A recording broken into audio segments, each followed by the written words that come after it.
నగర జీవిని వేధిస్తున్న నిద్రలేమి. పూర్తి వివరాలకు చదవండి రేపటి సాక్షి హైదరాబాద్ ఎడిషన్. ఇవాళ మన తెలంగాణ రాష్ట్ర ప్రభుత్వానికి చీఫ్ సెక్రటరీగా ఆడబిడ్డనే ఉన్నది. ఈరోజు మహిళా అధికారులు అనితా రామచంద్రన్ గారు కానీ, దివ్య గారు కానీ, ఈరోజు శ్రీచన గారు కానీ, వరంగల్ అదేవిధంగా హనుమకొండ కలెక్టర్లుగా ఈరోజు ఆడబిడ్డలే అధికారంలో ఉన్నారు. ఇవాళ ఈ వరంగల్ కార్పొరేషన్కి మేయర్గా కూడా ఆడబిడ్డనే ఉన్నది. ఇలా చెప్పుకుంటూ వెళ్తే ఈరోజు ఇందిరమ్మ జయంతి సందర్భంగా ఈ వేదిక మొత్తం వేదిక మీదనే కాదు, వేదిక ముందు కూడా వేలాది మంది ఆడబిడ్డలే ఇది ఆడబిడ్డల రాజ్యం అని ధైర్యంగా చెప్పుకునే అవకాశం ఈ ప్రభుత్వం మాది, మా అధికారం నడుస్తుంది అని ఆడబిడ్డలు గుండె ధైర్యంతో మాట్లాడే అవకాశం ఇవాళ ఇక్కడికి వచ్చింది. ఉదయం ఈరోజు నేను స్వయం సహాయక సంఘాలకు సంబంధించిన ఆడబిడ్డల స్టాల్స్ నేను చూస్తే పెద్ద పెద్ద పారిశ్రామికవేత్తల కంటే, ఒకప్పుడు పారిశ్రామికవేత్తలంటే టాటాలు, బిర్లాలు, ఆ తర్వాత అదానీ, అంబానీలో గురించి విన్నాం. కానీ ఈనాడు మన కళ్ళ ముందు ఆ స్టాల్స్ చూసినప్పుడు ఇవాళ మా ఉప ముఖ్యమంత్రి బట్టి విక్రమార్క గారు సోలార్ పవర్ ప్రాజెక్టులు ఇవ్వాలని, 1 కోటి మంది మహిళల్ని కోటీశ్వరులను చెయ్యాలన్న ఆలోచన చెబుతుంటే టాటా, బిర్లాలనే కాదు అదానీ, అంబానీలను తలదన్నే వ్యాపారవేత్తలుగా మా ఆడబిడ్డల్ని ఇందిరమ్మ రాజ్యంలో తయారు చేసి కార్పొరేట్ కంపెనీలకు సవాలు విసిరి ఈరోజు సౌర విద్యుత్ ప్రాజెక్టులు ఆడబిడ్డలకు ఇవ్వడానికి ఇవాళ మన ప్రభుత్వం నిర్ణయం తీసుకున్నది. నేను అడుగుతున్న 10 సంవత్సరాలు అధికారంలో ఉన్న వాళ్ళను, నిన్న మొన్న టీవీలలో చూస్తున్నా మా నాయని రాజేందర్ రెడ్డితో ఒక ఆయన వాదిస్తున్నాడు, మేం చేసిందేదో మీరు వచ్చి టెంకాయ కొడుతురని. నేను ఆ పెద్ద మనిషికి చెప్పదలుచుకున్నా, కాళోజీ కళాక్షేత్రం కట్టడానికి 10 సంవత్సరాలైనా పూర్తి చేయడానికి మీకు చేతులు రాలేదు అని అంటే ఈరోజు మీ బుద్ధి ఏందో, మీ ఉద్దేశం ఏందో ఇవాళ స్పష్టంగా అర్థమైంది. మీ చేతగాని తనం వల్ల మీరు దద్దమ్మలు కాబట్టే కాళోజీ కళాక్షేత్రాన్ని మీరు పూర్తి చేయలేదు కాబట్టే కాళోజీ కళాక్షేత్రాన్ని పూర్తి చెయ్యాలి అని నాయని రాజేందర్ రెడ్డి 50 సార్లు హైదరాబాద్కు వచ్చి సచివాలయంలో కూర్చొని ఇన్ఛార్జ్ మంత్రి శ్రీనివాస్ రెడ్డి గారితో చర్చించి ఈరోజు బట్టి విక్రమార్క గారితో 45 కోట్ల రూపాయలు ఒక్కటే విడతలో విడుదల చేయించి ఈరోజు కాళోజీ కళాక్షేత్రాన్ని మనం పూర్తి చేసుకోవడం జరిగింది. ఇవాళ నేను గుర్తు చేసుకోదలుచుకున్నా, తెలంగాణ పోరాటానికి, తెలంగాణ పౌరుషానికి మారు పేరు, తెలంగాణ కోసం 4 దిశల తెలంగాణ వాదాన్ని భావవ్యాప్తి చేయడానికి కాళోజీ ఎంతో కృషి చేసిండు.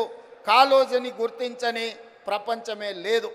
కాళోజీ కవిత్వం చదవని వాడు అసలు కవేగాడు, అతడికి చదివే రాదు అనుకునే విధంగా కాళోజీ ఒక బలమైన ప్రభావం మన మీద చూపించింది. అలాంటి కాళోజీ కళాక్షేత్రాన్ని 10 సంవత్సరాలైనా ఆనాటి ప్రభుత్వంలో ఉన్న పెద్దలు పూర్తి చేయకపోతే వచ్చిన తర్వాత నా బాధ్యతగా భావించి కాళోజీ స్ఫూర్తిగా ఇదే ప్రాంగణంలో రైతు సంఘర్షణ సభను ఏర్పాటు చేసి రైతు డిక్లరేషన్ రాహుల్ గాంధీ గారితో చేపించిన తర్వాత తెలంగాణలో కాంగ్రెస్ పార్టీ స్థితిగతులు మారినాయి. అందుకే ఈ కాళోజీ గడ్డ మీద నుంచి, ఈ ఓరుగల్లు పోరాటం నుంచి ఈనాడు తెలంగాణ రాష్ట్రంలో ప్రభుత్వం ఏర్పాటు చేసినాం.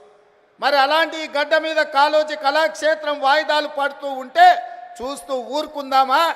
ఏది ఏమైనా ఎంత ఖర్చైనా కాళోజీ కళాక్షేత్రాన్ని పూర్తి చెయ్యాలన్న పట్టుదలతోటి ఇవాళ కాళోజీ కళాక్షేత్రాన్ని పూర్తి చేసుకొని ఇందిరమ్మ జయంతి నాడు ఈరోజు మనం ప్రారంభించుకున్నాం. మీరు చేయాలన్న ఆలోచన చేయలే.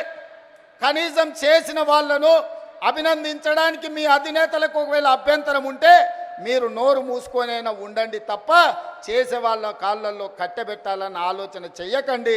వచ్చేసారి డిపాజిట్లు కూడా దక్కవు అని చెప్పి నేను వాళ్ళకి చెప్పదలుచుకున్నా.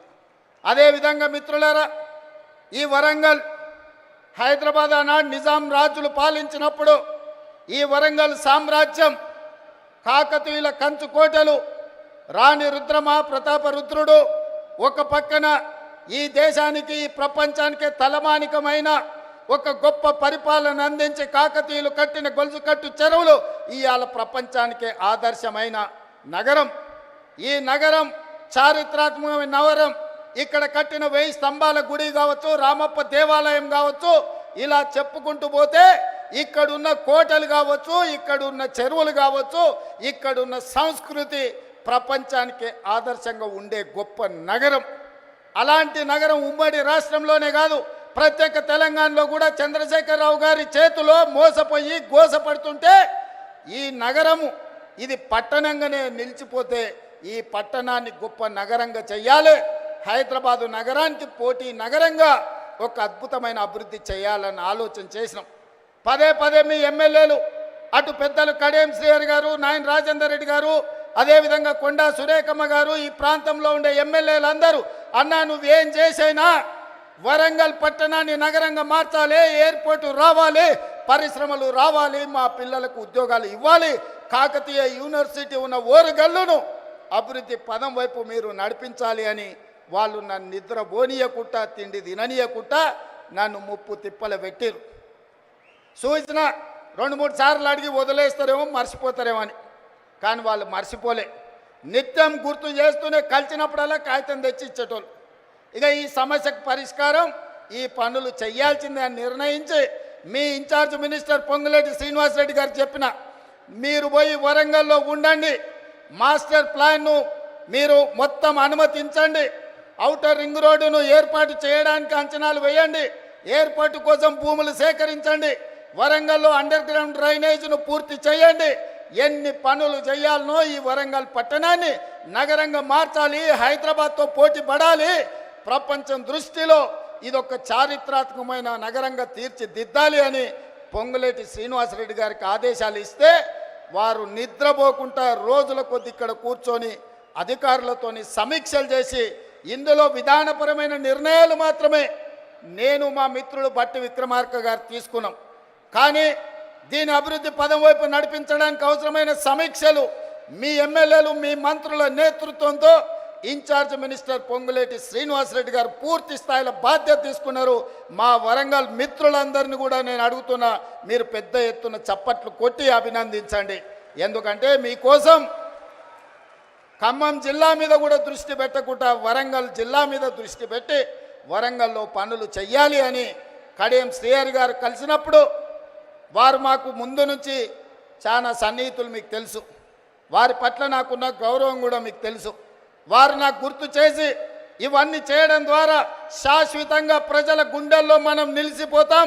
మీ బాధ్యత, నీకు చిన్న వయసులో గొప్ప అవకాశం వచ్చింది, ఆనాడు మాకు అవకాశం వచ్చినా మేము చేయలేకపోయినాం, ఈనాడు మీరు చెయ్యి, మేము అండగా నిలబడతామని కడియం శ్రీహరి గారు నాతో 10 సార్లు మాట్లాడి ఇవాళ 5,500 కోట్లు, దాదాపుగా 6,000 కోట్ల రూపాయలు ఈ వరంగల్ నగరానికి ఇవాళ రాష్ట్ర ప్రభుత్వం మంజూరు చేసిందంటే వాళ్ళందరూ తీవ్రమైన కృషి వల్ల ఈరోజు మీకు దాదాపుగా 6,000 కోట్ల రూపాయలు వచ్చినాయి.